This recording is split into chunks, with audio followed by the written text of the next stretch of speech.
Okay, example number 1. Radium decomposes in air at a rate proportional to the present amount. If initially there are 20 grams and after 10 years, 0.6% of this amount decomposed, set a model that will predict the amount of radium at any given time. That is the first question. Second question is determine the half-life of radium. And lastly, whereas to find the amount remaining after 900 years. Yan. This is a problem that can be solved using the exponential growth and decay concept. No? And we're going first to write a timeline. Yan. Para mas ma-enumerate natin ng maganda yung mga given conditions. And by doing so, makikita natin ng mas maayos yung flow ng values and quantities na pwede nating magamit to solve for the required. Okay? So, we have the quantity that is x and the time. Yan. Gawa tayo ng timeline. So, initially daw, therefore, at T0, ang ating radium ay 20 grams. Yan, 20 grams. Then, kasunod, after 10 years daw, 10 years, na-decompose yung 0.6%. No? Ibig sabihin, yung x dito, lagyan muna natin ng x sub 10, x at 10 years. No? Solve natin dito ng bukod. X, hinahanap, no? Sabi dyan, 0.6% decompose.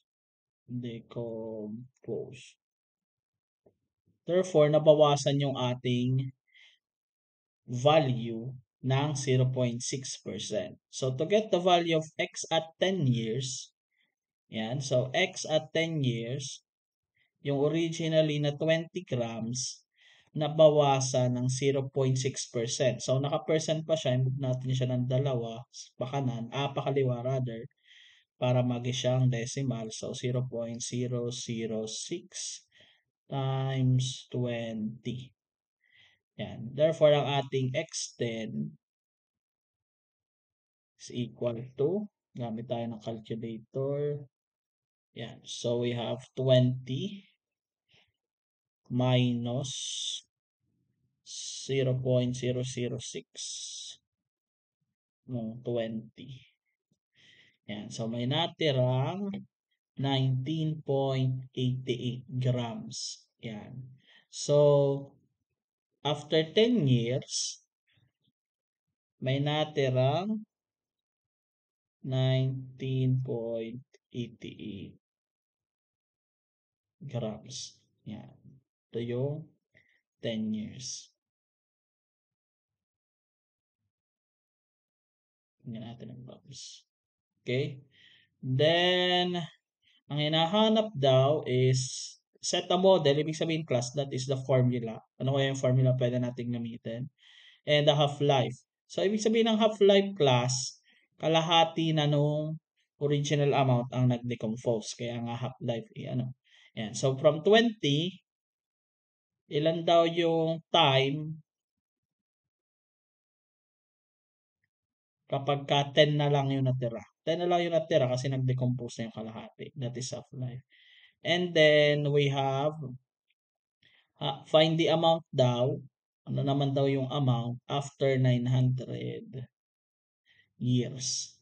Yan. Kaya lang class, hindi pa natin sure kung alin ang mauuna rito. No? It is possible na mas mauna yung 900 years kaysa dun sa half-life. Kasi nga, known pa naman yung time dito. So, wala naman problema. This is just a timeline.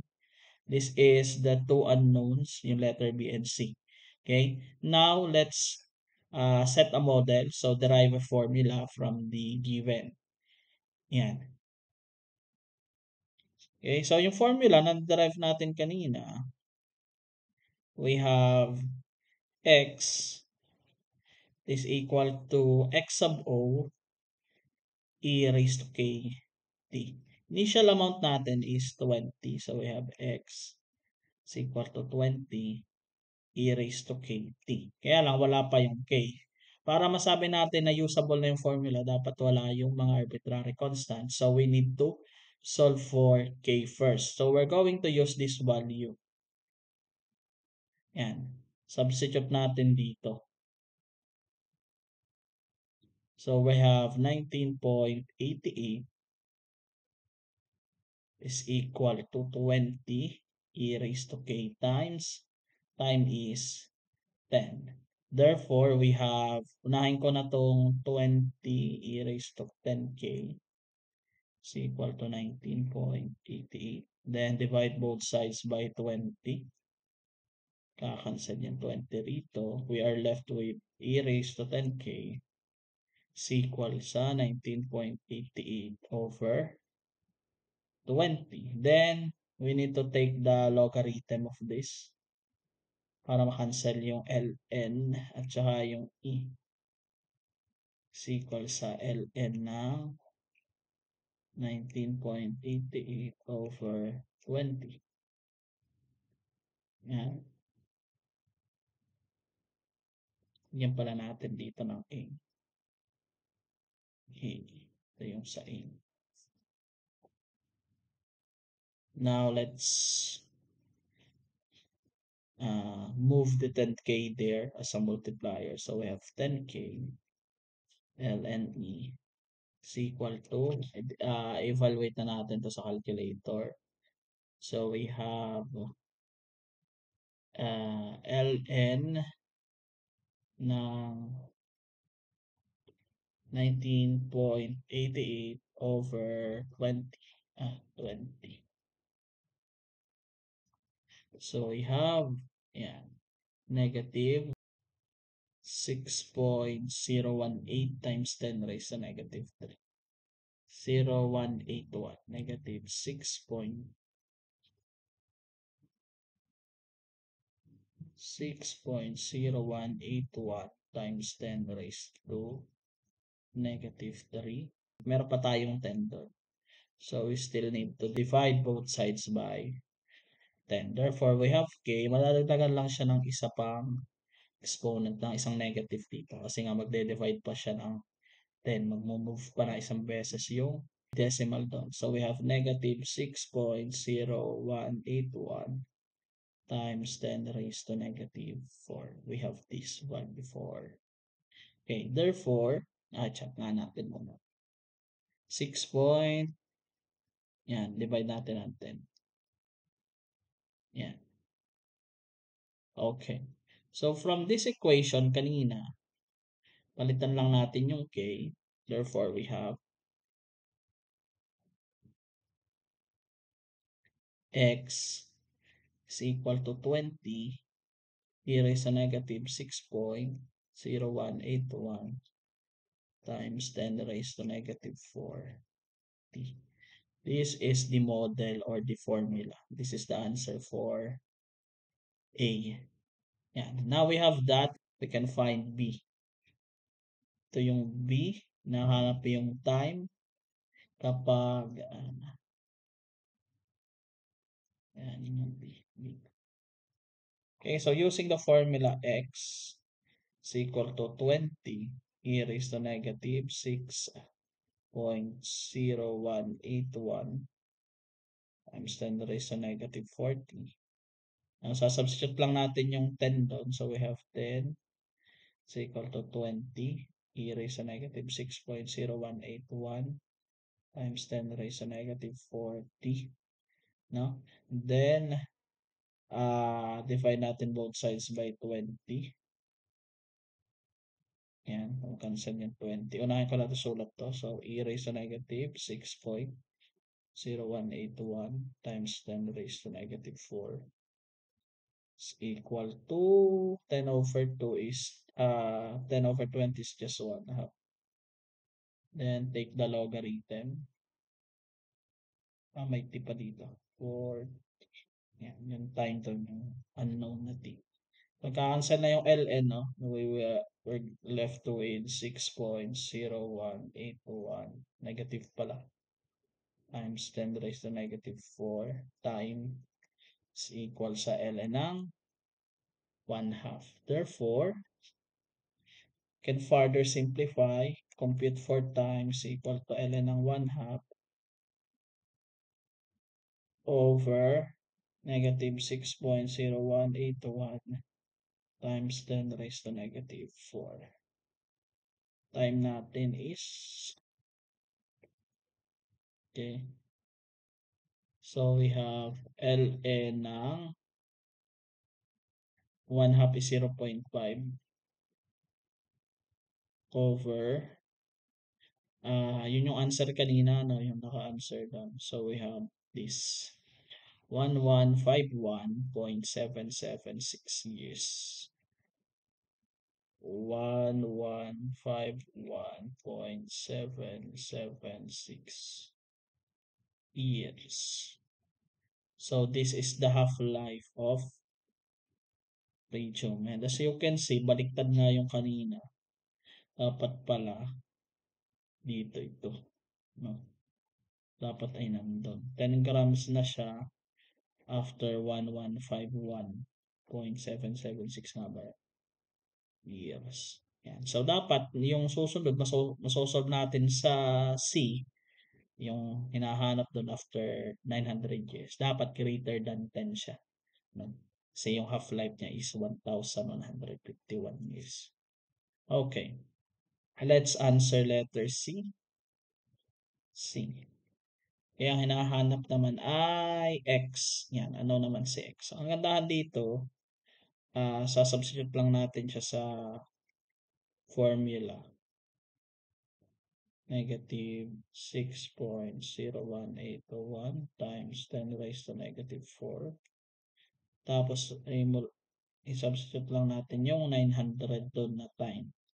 And so, we have X. Diretso na sa calculate. And so, we have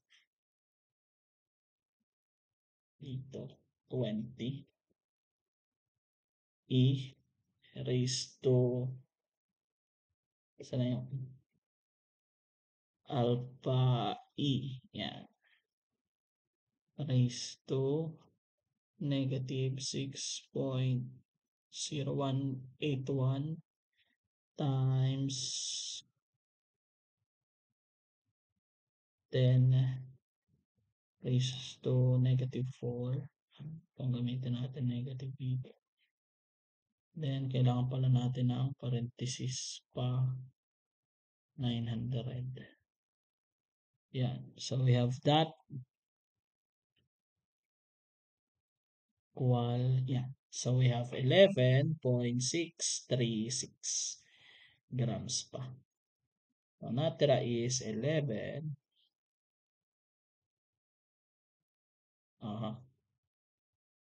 Pati yung ano na damay.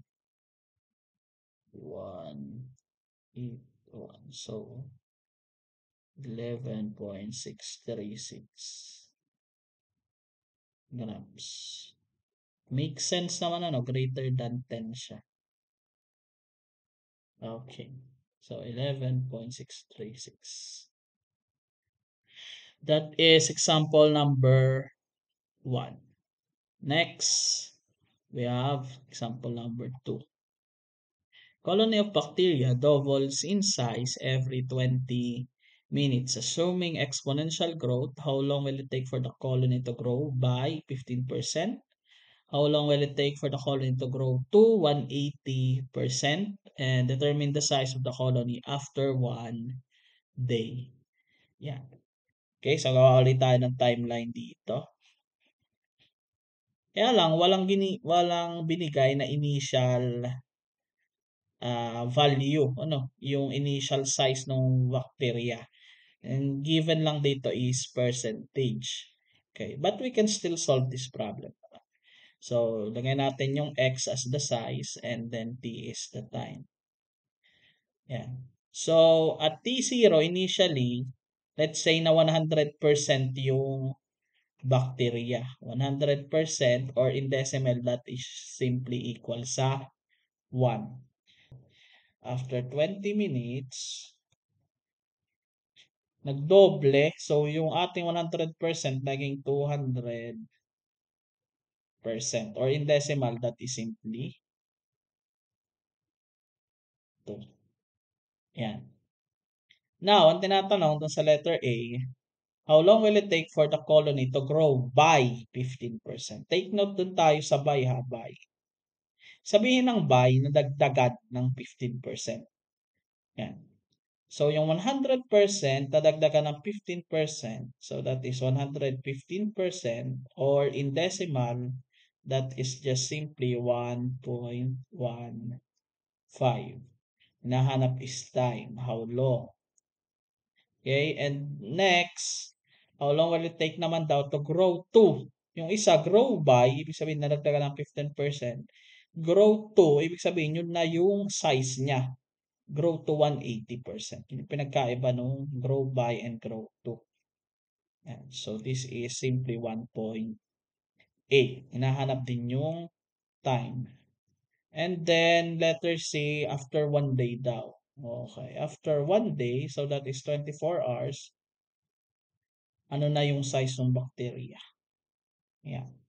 Now, we can solve this again using exponential growth. Kaya lang hindi pa natin alam yung K. Let's solve for K first. Yun naman yung una laging ginagawa. Pati sa Newton's law of cooling. Ano? Solve for K. Ito yung gagamitin natin condition. Kompleto kasi siya. Meron siyang quantity and merong time. So, to solve for K, gamitin natin siya rito. X is equal to X sub O e raised to K T. Kaya lang, yung X sub O naman natin is 1. So, hindi ko na yung susulat dun sa susunod na entry. Lagay ko na lang is 2 dun. X is 2. So, X sub O is 1. So, hindi ko na isusulat. K times time natin is 20. So, I have e raised to 20k is equal to 2. Then, take the ln of this. We have, in cell na yun, 20k na lang is equal sa ln ng 2. K is ln ng 2 over 20. K is equal to ln ng ln ng 2 over 20. 0.03466. 0.03466. And so we have that value of K. We can solve for the quantity required in A. So we have again X is equal to X sub O e raised to 0.03466 times time. Substitute natin yon. Itong hinahanap sa A, no? Time daw. So meron tayong value ng X sa 1.15. X sub O is 1. Hindi ko na isusulat. E raised to 0.03466 times time. And then, ln agad natin. So, we have ln ng E raised to 0.03466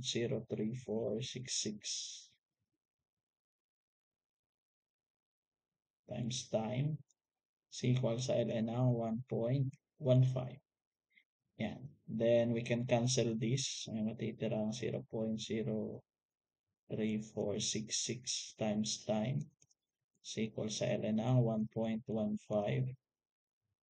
Over lang natin ang 0.03466 both sides. 0.34666. So, ito ay kakancel at saka ito. Ang time natin is equal sa ln ng 1.15 over 0. Ako lang na isang 0. 0.3466 time then is equal to ln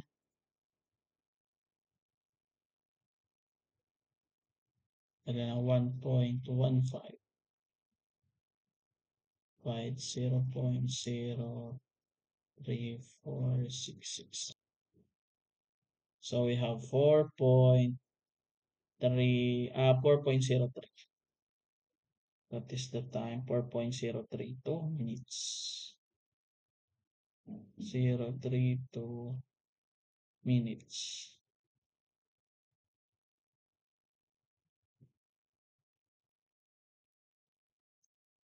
Yan yung A. Next, B. B.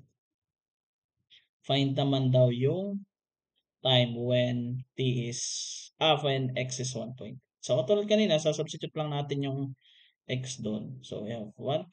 Hindi ko nalalagay yung 1. E raised to 0.03466 times time. And then, let's take the ln. Dito ko nalalagay yung ln. Yan. So, we have ln ng e raised to 0.03466 times time is equal to ln ng 1.8. So, we can cancel this out. We have 0.03466 time is equal sa ln ng 1.8. Yeah. Now, can solve for time. That is ln ng 1.8 over 0.03466. Time natin is, papalitan lang natin yung sa taas, no?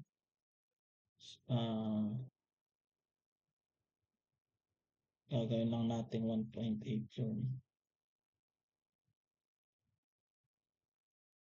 Equals 16.959. So that is the time. 16.959 minutes.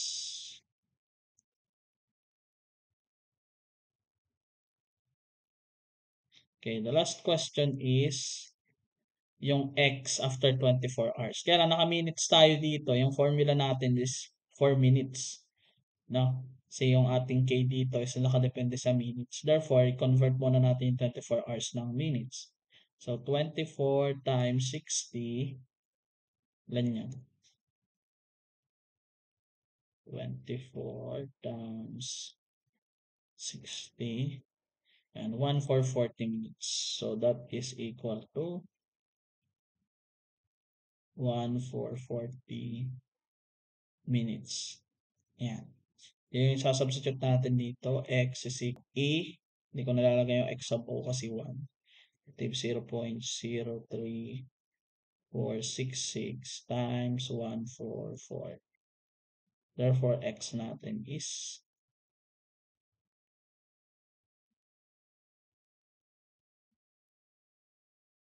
ba't may negative? Walang negative nga pala. May negative.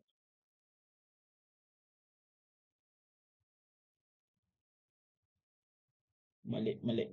Yan. 0.03466 times 440. Okay, so we have this. 4.74 na lang. 4.74 times 10 raised to 21. 4.74 times 10 raised to 21.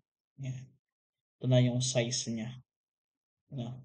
Or kung ilalipat nyo ng percent, ita-times nyo pa siya ng 100 para maging percent. So, 4.74 times 10 raised to 23. Maladagdagan lang ng dalawa yun. Kasi dalawang 0 yung 100. Ito ay naka-percent na. Pwede rin naman tong isa. Just take note na itong isa ay naka-decimal. Just happens na yung given dito is naka-percent. Yan. So, this is the answer. Last example. Yan. Cash deposited in the bank gains 8% interest on its current value. Dapat yata ito yung off. Cash deposited in the bank gains 8% interest of its current value. Assuming exponential growth, derive formula to predict the value of the deposit at any given time. O yan, formula hinahanap. The initial deposit is 25,000. How much will it worth after 18 years? At if a depositor wants to have 1 million after 20 years, how much should be the initial deposit? Yan, medyo complicated ano. Yan, let's make a timeline muna. Lagyan na lang natin ng peso sign kasi cash and then time. Ayan. So, yung gagawa muna tayo ng condition. Ano? So, at T0, yung pera mo is at 100%. Walang ginamit na initial, walang binigay na initial deposit. Dito lang nagbigay sa BNC. But, hindi naman tayo pwedeng mag-proceed sa BNC nang wala tayo munang formula. So, we need to solve or derive a formula first from this. Yan. So, on its current value daw, assuming exponential growth. Okay? So, interest class, kulang din ito, no? Dapat ito ay yearly. Kasi years ito. O, sige, lagyan na lang natin dito ng yearly. Baka nagkulang lang ako ng type. Yearly. Nag-deposit ka ng cash sa bangko, malaki na yung 8% per year. Minsan nga, ano lang eh, wala pang 2% minsan yung sa bangko. Pero pag uutang ka sa bangko, yung 8% na yan, monthly lang yan, interest dun sa utang mo. Diyan kumikita kasi ang bangko sa interest na yan. Ano? Kaya lang, pag nag-deposit ka, mabibigay lang sa iyo 8% interest yearly. Yan. So, ilagay natin dito 1 year. Naging siyang, nadagdagan ng 8% nung current. So, naging 108% yung pera mo. So, we can write that as 1, yung 100 sa decimal. Ito yung 1.08. Yan. Ito, gagamitin muna natin for K. So, solving for K, we have x sub o e raised to k times t. So, ang ating initial is, itong x muna dito, 1.08. Initial natin is 1, hindi ko na isusulat. So, e raised to k times time na 0. 1 pala, sorry. 1. But 0. 1. So, therefore, I have e raised to k is equal to 1.08. Then, kunin natin yung ln. Cancel this. K is equal sa ln ng 1.08. O, i-retain na natin to. Yan. Para hindi na masyado maraming decimal. Yan ang lalagyan natin sa formula. So, yung letter A, kung de-derive tayo ng equation, no?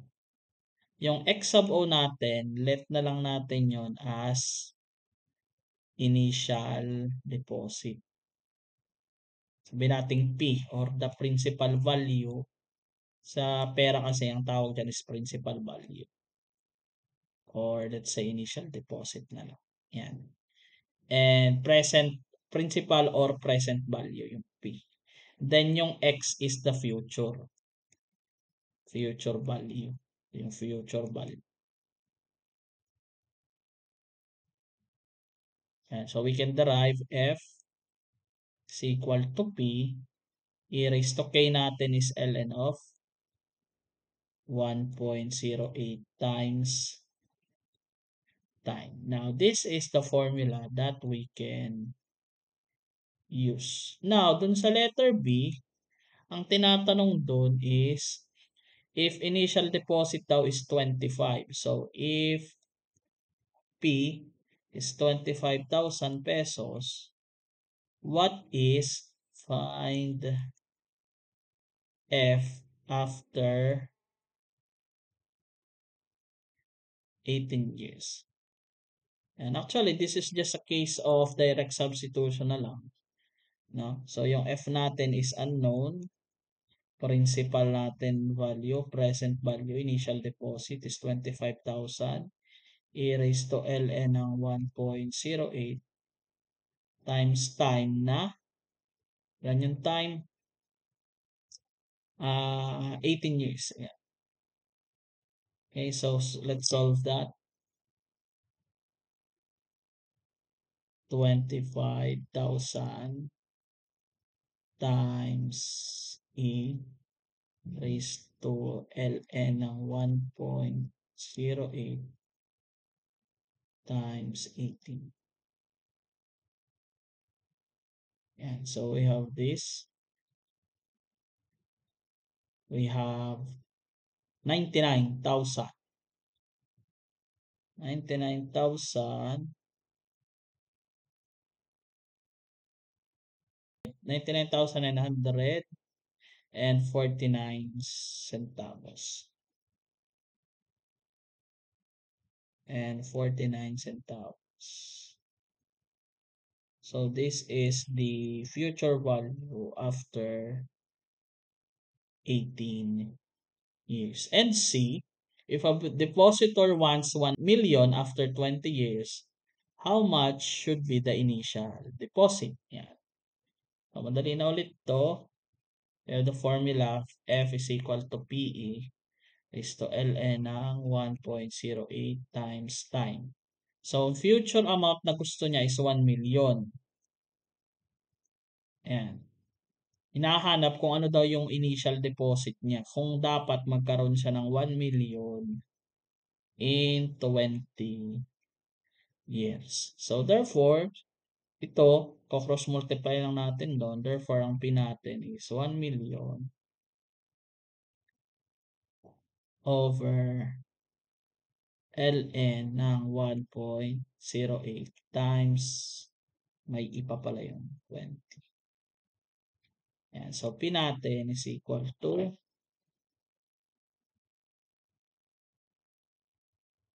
1 million over e raised to ln ng 1.08 times 20. 214,548 and 21 cents. 214,548.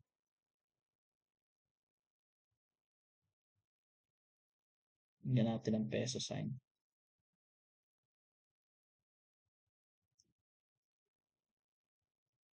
214,548 and 21 cents. So this is the answer for sample number 3. Yan. Okay, example number 4. This is your assignment. Yan, sasagutan ay sa yellow pad or sa long bond paper, no? Since dalawa na yung assignment nyo, yung Newton's law of cooling, pwede nyo na lang gawing back to back yung sagot, no?